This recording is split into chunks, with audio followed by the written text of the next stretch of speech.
this is not a, this problem has a lot of layers. Okay? It's not impossible to solve, but first time when you look at it, it's pretty overwhelming. So the thing is we have to, I'm going to start on a new page with this diagram over here.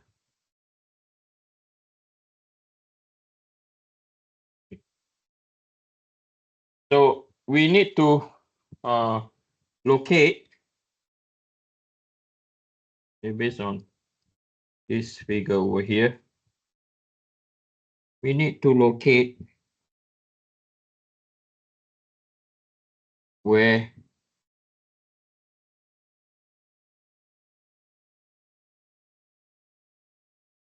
failure will occur. Okay, this is really critical. Okay, so we are going to, and what do I mean by that? Okay, so we are going to have this as our x, and I'm going to call this our y, and I'm going to call this direction as our z for this case. Okay, and not only we have to determine where failure will occur. Okay, we know we also have to find out tau max, which equation to apply. Both are Tresca, but once you just stress max divided by 2, this occur when stress mean is equal to what? It's 0. Okay. On the other condition, stress mean is not equal to what? 0. Okay. So you cannot just look at the formula. Okay, I'm going to use stress max divided by 2. No. Okay, you have to be very sure. Okay, when to apply what. So from here, you need to locate where failure will occur. Okay, we know failure will occur on this phase. That's the only thing we know. But exactly where will it start? Okay, I repeat again, where will it start? That is the critical part. Okay, where will it start? Okay, so if we were to look at we will look at our loading, we will have px, right? And the px will be minus 2,500 pounds. And this px we can apply, we can use to determine with stress x is equal to px over a.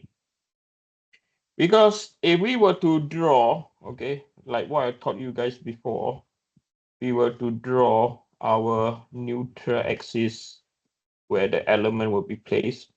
This is the neutral axis. This is the axis of interest. Okay. Right. So now the problem with this question, I'll write more stuff first. Okay. Let's look at all our loads first. Okay. We also have a torque in the x direction acting at 2,300, and I'm going to multiply by 12 to change it to pound inch. Okay, so 2300 times 12 is equal to 27600, and now this becomes pound inch. It's important to change to pound inch because our stresses is in pounds per square inch. And then we know that we have a moment about z, right? The moment about z given to us is at 1,500. Okay, 1500. Again, multiply by 12.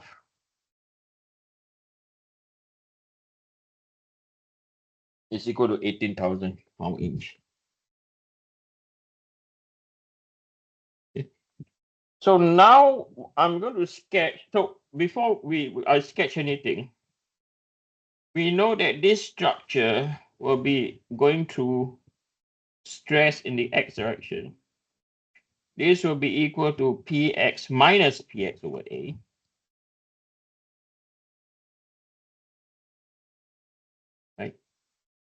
And then we have plus minus mz over izz multiplied by y plus minus my over iyy multiplied by z.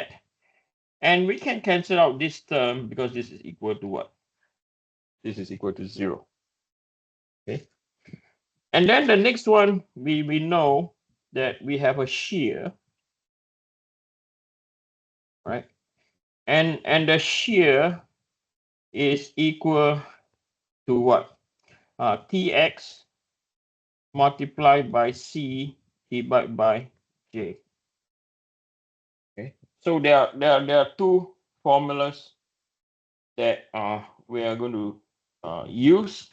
Okay. And I will highlight over here, right, where c is the c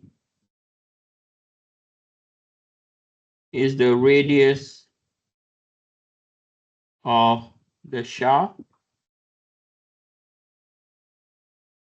J is equal to 2i, okay, and J correspond to our polar second moment of area,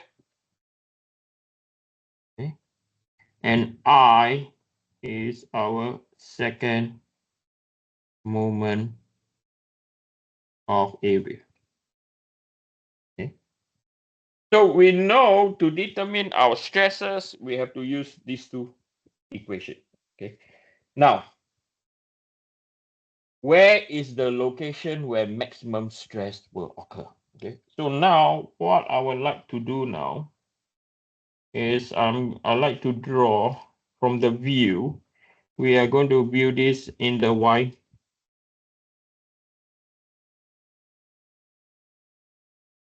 This is Y. This is Z. This is our rotational X. Okay. And then what we're going to do is this is our shaft now. Okay. This is our shaft. And I'm going to draw a crosshair.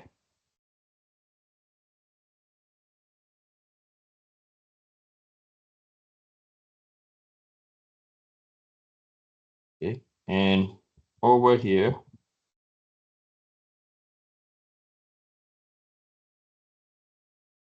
okay, I'm going to position different elements. Okay. So I'm going to have my element I,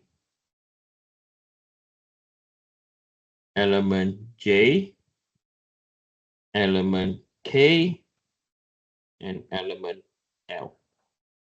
Okay. So we have element I, J, K, and element L. Okay. So what I'm trying to do is I'm trying to locate which element has the what? Highest stress. I repeat again, I'm trying to locate which element has the highest stress. You know, a lot of problems that we have, a lot of problems like the one that we solve, not solve, but the example we have over here, right? It tell you, okay, calculate the stresses for element A and determine the stresses for element what? B. Okay, really straightforward. So you just apply the formula and then you just go for it. Okay. For this case, they did not tell us where are the elements. We only know this is the failure phase, or the phase where failure will occur.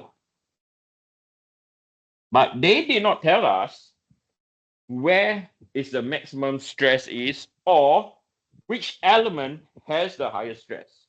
Okay, that's why I tell you, this is the real engineering problem. How I wish there are more problems like this in our engineering degree.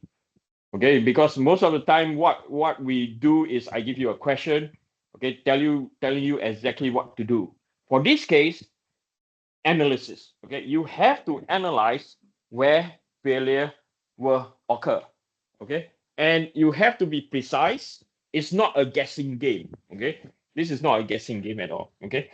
So now we are going to draw a table, and I'm going to now draw a table. So this is element. Okay. I, J, K, and L. Okay. And if we look at the formula, if we look at the formula minus px over a, right, which is the axial loading, right? So if you look at the axial loading, element I will see minus px over a, element j will see minus px over a, element k will see minus px over a, element L will also see minus px over a. So by looking at the axial load, we don't know. We can't tell. Then next we come look at the bending moment. So we have mz over izz multiplied by y. Okay. And based on how the arrow is orientated, right? So we know that this is our moment, right? We know that this is our moment in the z direction, right? Moment in the z direction. And we know over here, this is compression. We know over here, this is what? Tensile. Using what we learned 3 weeks ago. Okay. So from here, right, we look at this formula now, right? So we know element I is in what? Element I is in compression. Okay, so we know that this is minus mz over izz multiplied by y. Element J is on the neutral axis. Neutral axis, the term used correctly, is equal to what? It's 0. Element K is in tensile, so this is positive. And then element L is on the neutral axis, is equal to what? 0. And then finally, we have Tx over C, or Txc over J. Okay. And all of them, C is the radius. Okay. Our radius is equal to C. So all of them as Txc over J. This one also Txc over J. This is also Txc over J. And this is also Txc over J. So from here, we are able to locate the what? We are able to locate the position of maximum what? Maximum stress. Which element will go to the maximum stress? And the answer is element I. Element I will see the maximum stress is purely because what we have over here is we have compression due to axial load, and we have compression due to what? Bending moment. This is where the analysis comes. Okay, as I said, how I wish we can have more problems doing analysis like this, but unfortunately, that's not the case. This is a rare situation. Okay, a very interesting but real engineering problem. Okay, this is what you get in this is what you exactly will get in industry, or as an engineer, as a failure analysis engineer, as a design engineer. Okay, they will not tell you this is the element. No, no, no, no, no, no. Okay, you have to identify. This is where the analysis come up. This is where you earn a lot of money. Okay, unfortunately, right. So once we know that we have our element I. Okay, I'm going to use this diagram again. So the next thing we are going to state that element I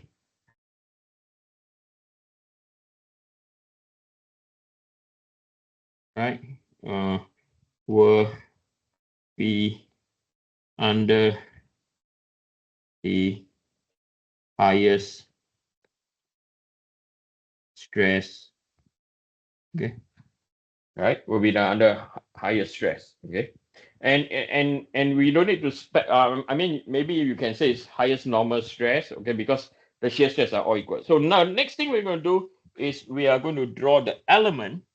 Okay, exactly like what we see down here. So we know that this is x.